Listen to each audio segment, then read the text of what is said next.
திமுக சார்பில் என்ன சொல்லுவாங்க? அதாவது சகோதரர் பேசும்போது சொன்னார், அவர் பேச்சிலே நிறைய முரண்கள் இருந்தது. ஒன்று, இந்த நீட்டு விஷயத்தை ஆதரிக்கிறாரு, ஆனால் நீட்டில் வந்து லீக் ஆனது தப்பு தான், அதில் நிறைய விஷயங்கள் தவறு தான் அப்படின்னு சொல்கிறார். இன்னொரு பக்கம் மோடியே தப்புன்னு சொல்லிட்டாரு. ஏன் மோடியே தப்புன்னு சொல்லிட்டாருன்னா ஏன் மோடி தப்புன்னு சொல்லக்கூடாதா? நான் என்ன சொல்ல வரேன்னா, நீட் என்பது ஒரு தீட்டு என்ற அளவில் நம்ம பேசுகிறோம். நான் என்ன கேட்குறேன், நீட் இல்லாத காலகட்டத்தில் தமிழ்நாட்டில் இத்தனை மருத்துவக் கல்லூரிகள் வந்தது, இத்தனை மருத்துவர்கள் படிக்கிறாங்களே, உலகிலே சிறந்த மருத்துவர்கள் தமிழ்நாட்டிலேருந்து நம்ம தெரிவிச்சிருக்கோமே, உருவாக்கியிருக்கோமே.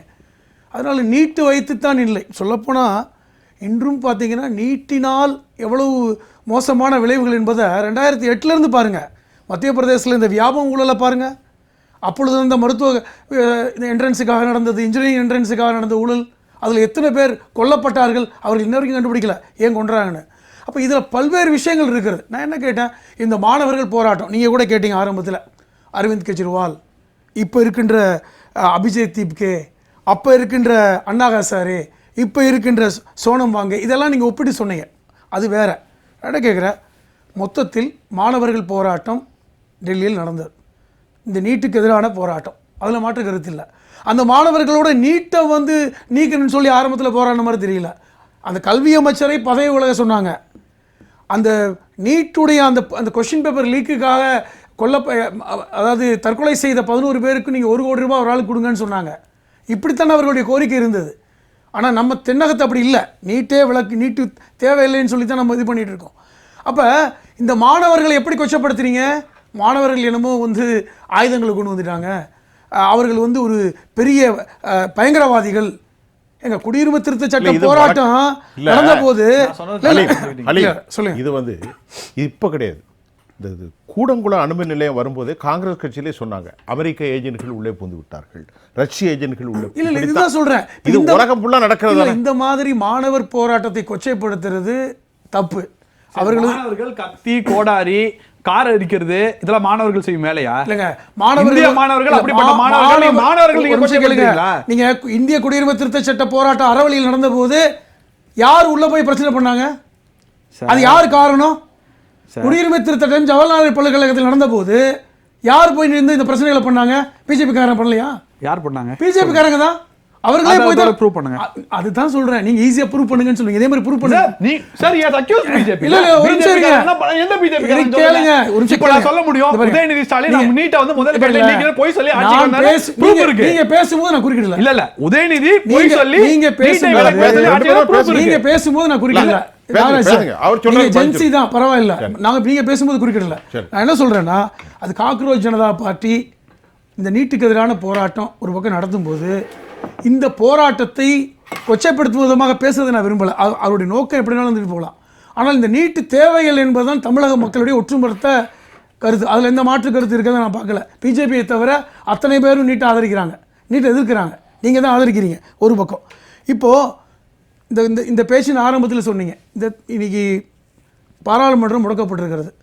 இந்த பாராளுமன்றம் முடக்கப்பட்டிருக்கிறது, ஆனால் அங்கே வந்து கொண்டு வரப்படுகின்ற பல்வேறு சட்டங்கள் எதிர்த்து பேசப்படக்கூடியவை. அதை இன்றைக்கி மாற்றுப்பாதையில் கொண்டு போகிற விதமாக இன்றைக்கி வந்து இந்த போராட்டம் ஒரு விதமாக தடையை ஏற்படுத்துகிறதோ என்கிற கூட நான் சந்தேகப்படுறேன். இன்றைக்கும் பார்த்தீங்கன்னா அயோத்தியில் நடந்த அந்த ஊழல் விஷயம் பேசப்பட வேண்டிய விஷயம் இன்றைக்கி பேசப்படலை. எஃப்சிஆர்டியை பற்றி பேசப்படலை. நீட்டு விஷயத்தை நாங்கள் பாராளுமன்றத்தில் டிஸ்கஷன் செய்வோம் அப்படின்னு கொண்டு வரப்பட்ட விஷயங்கள் பேசப்படலை. இன்றைக்கி பார்த்தீங்கன்னா அமெரிக்காவோடு நடந்த இந்த விவசாயிகளுக்கான இந்த பிரச்சனை பேசப்படலை. இதெல்லாம் இருக்கு. இன்னைக்கெல்லாம் 3 நாள் முடக்கம். இல்ல பேசப்படலன்னா எதிர்க்கட்சிகள் தான் முடக்குறாங்க. இல்ல இப்ப யாரை குறித்து பேச ரெடியா இருந்தீங்க, எதிர்க்கட்சி பேச விலகினாங்க. இது மேடம் ஹலீம், பேசப்படல நீங்களே, இதுக்கு காரணம் எதிர்க்கட்சிகள் தானே? இல்ல நான் திருப்பி சொல்றேன், யாரை குறை சொல்றீங்க? பேசப்படலைனா யார் பொறுப்பு? இப்ப மாணவர் பிரச்சனையை மட்டும் நீங்க முன்னாடி காமிக்கிறீங்க, அப்படி இல்ல. பாராளுமன்றத்தில் இவ்வளவு இருக்கு. நான் பல்வேறு குற்றச்சாட்டை முன்வைக்கிறேன். ராகுல் காந்தி அவர்கள் கூட இந்த மாணவர் பிரச்சனையை தன் பக்கம் இழுக்கிறார், அது வேற விஷயம். ஆனால் இதை விட முக்கியமான விஷயங்கள்லாம் பேசப்படணுன்ற. இப்போ வந்து டீலிமிட்டேஷன் பேசப்படணும், அந்த டிஸ்கஷன் நடக்கலை. இன்றைக்கி டீலிமிட்டேஷன் பிரச்சனை பாராளுமன்றத்தில் பேசப்படணும். இன்றைக்கி விவசாயிகள் வந்து டெல்லியை நோக்கி வந்துட்டு இருக்காங்க. இன்றைக்கி ஹரியானாவிலேருந்தும் பஞ்சாப்லேருந்தும் விவசாயிகள் வந்துட்டு இருக்காங்க.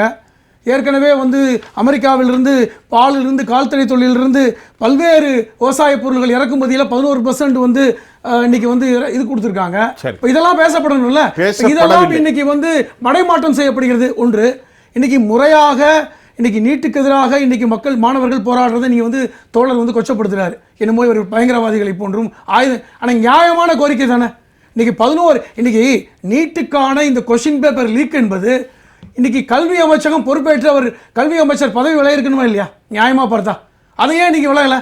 தர்மேந்திர பிரதான் இதுக்கு பொறுப்பேற்று இந்த நீட்டுடைய இந்த கொஸ்டின் பேப்பர் லீக் ஆயிருக்கு, நான் பதவி விலகிறேன் அப்படின்னு சொன்னால் நியாயம் இருக்கும். ஒரே ஒரு சந்தேகம் என்னன்னு கேட்கணும். திருப்பி 2 பேருமே வந்து இந்த போராட்டம் நடத்திய மாணவர்களை ஒரு தீவிரவாதிகளை போன்றும் பயங்கரவாதிகளை போன்றும் சொல்லி முடிச்சுக்கிறேன். கேள்வி சார், நான் மாணவர்களை சொல்லவே இல்லை. 35 நாள் ஃப்ரீயா நடந்த போராட்டம் கடைசி 2 நாட்களாக சொல்லி முடிச்சுக்கிறேன் மாறுறதுதான் பிரச்சனை இப்படி சொன்னார். ஆனால் அதே மாணவர்களைத்தான் நட்டா அவர்கள் வர வைத்து சந்தித்து கோரிக்கைகளை வாங்கினதை பார்க்குறோம். அப்போ வந்து ஒரு இவர்களெல்லாம் வந்து மாணவர்கள் அல்ல, இவர்கள் வேறு யாரோ என்றால் நட்டா அவர்கள் இவர்களை சந்திக்க வேண்டிய அவசியம் இல்லை. அண்ணன் முடிச்சுக்கல, ஒரு நிமிஷம் பண்ணுங்க. அண்ணன் சொன்னார் கரெக்டாக. ஏன்னா எந்த ஒரு செய்தி கூடும் இல்லை இந்த இவர்களெல்லாம் மாணவர்கள் அல்ல, இவர்கள் வந்து மோசமானவர்கள் என்கிற எந்த சித்திரமும் தீட்டப்படலை. இன்னும் சொல்லப்போனால் இவர்கள் காவலர்களை தாக்கி விட்டார்கள், காவலர்களோட சண்டை, காவலர்களுக்கு மண்டை உடைந்து விட்டது, எந்த செய்தி இருக்கிறது? ஆனால் சொல்லப்போனால் ஒரு மாணவன் அடி வாங்குறத பார்க்குறோம். காவலர்கள் சுற்றி நின்று அடிக்கிறாங்க, அந்த மாணவன் அசையாம அடிக்கிறான். அந்த மாணவன் அசையாம நிற்கிறான். சகோதரை போன்று ஒரு ஜென்சி மாணவன் தான் அசையாம நிற்கிறான். அதை பார்த்து கொண்டிருக்கிறோம். அப்ப இதெல்லாம் ஒரு ஜர்னலிஸ்ட், லேடி ஜர்னலிஸ்ட் போனாங்க அந்த கூட்டத்துக்குள்ள, அவங்க என்ன பண்ணி அனுப்பிச்சாங்கன்னு தெரியும். ஒரு லேடி ஜர்னலிஸ்ட் முன்னாடி ஒரு மாணவர் போர்வேல இருந்தனால என்ன பண்ணாரு தெரியும். விஷயத்தை கேளுங்க. சகோதரர் சொல்றாரு பாராளுமன்ற கட்டடத்தை பூட்டிட்டாங்க, அதுக்கு தான் சகோதரன் சொன்னாரு. அந்த காலகட்ட வார்த்தையெல்லாம் சொல்லவே இல்லை. என்ன சொன்னீங்க? நான் அப்ப என்ன சொன்னேன், உள்ள இருந்தாங்க, பாதுகாப்பு வேணும், அவர்கள் போயிடுவாங்க, உள்ள போயிடுவாங்க. இல்ல, உள்ள போய் எதற்காக பார்லிமெண்டை நோக்கி போகிறீர்கள்? ஏன் பார்லிமெண்ட் நோக்கி போக கூடாது? பார்லிமெண்டை நோக்கி ஏன் போக கூடாது? சார், பரந்தப்பட்ட ஜனநாயகத்துக்கு அதுல அனுமதி இருக்கு. இல்ல சார், நம்ம என்ன இருக்கு சார். பார்லிமெண்டை நோக்கி இதுவரைக்கும் போன வரலாறு நிறைய இருக்கு. நீங்க என்ன சொன்னீங்க? ஒருத்தர் பேசும்போது குறுக்க பேச, நான் பேசும்போது நீங்க அவருக்கு குறுக்க பேசுறீங்க. நான் பேசும்போது குறுக்கிடுறீங்க. நீங்க முடிச்சாச்சு. நான் முடிக்கல. சரி, முடிங்க. பார்லிமெண்டத்தை நோக்கி நாராஜன் நீங்க இருங்க. பார்லிமெண்டத்தை நோக்கி போவது என்பது ஒரு தேச விரோத செயல் அல்ல. இந்திய குடிமக்கள், இந்திய மாணவர்கள் பாராளுமன்றத்தில் தான் அவங்க செய்தியை சொல்லணும், உள்ள போகல. இப்ப இதுக்கு வந்து ஒரு பெரிய குத்தத்தை செய்ய முடியாது. ஒன்று. இரண்டாவது, நீட்டு விளக்கை கேட்டு இன்னைக்கு நாடு முழுவதும் இருக்கின்ற போராட்டங்களை நீங்க பார்க்கணும். சென்னையில் கூட நடக்குது. சென்னையில் கூட மாணவர்கள் இன்னைக்கு நீட் விளக்கு ராஜஸ்தான் எல்லா மாநிலங்களும் நடக்குது. நீட் என்பது மருத்துவக் கல்லூரிக்கு அதுதான் வழிமுறை அல்ல. காலங்காலமாக எப்படி இருந்து நமக்கு தெரியும். அப்ப இதை நீக்க வேண்டும் என்கிற அந்த இடத்துக்கு நகருங்க. பாஜகவை தவிர அத்தனை கட்சிகளும் நீட் வேணாம்னு சொல்றாங்க, பாஜகவை தவிர.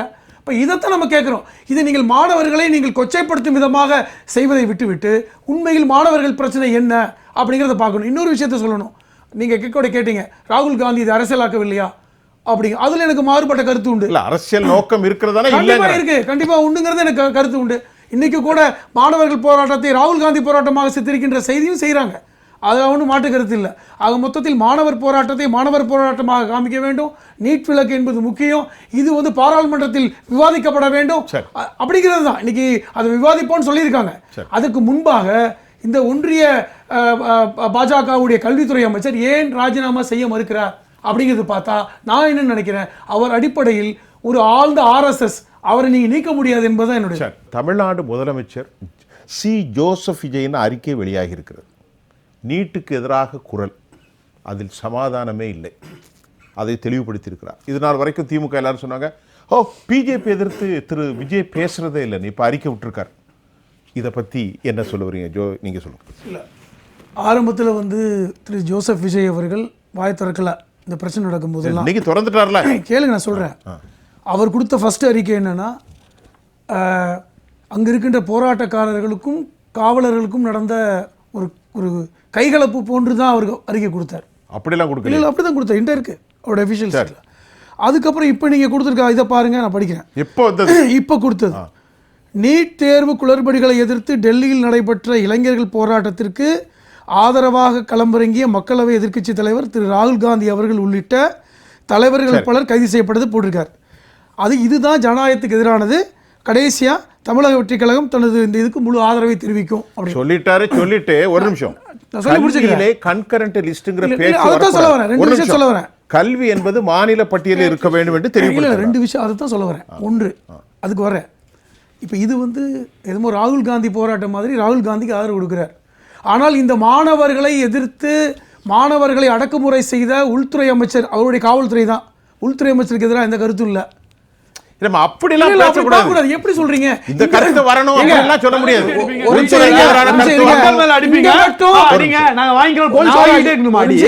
நிமிஷம் இருங்க சார்.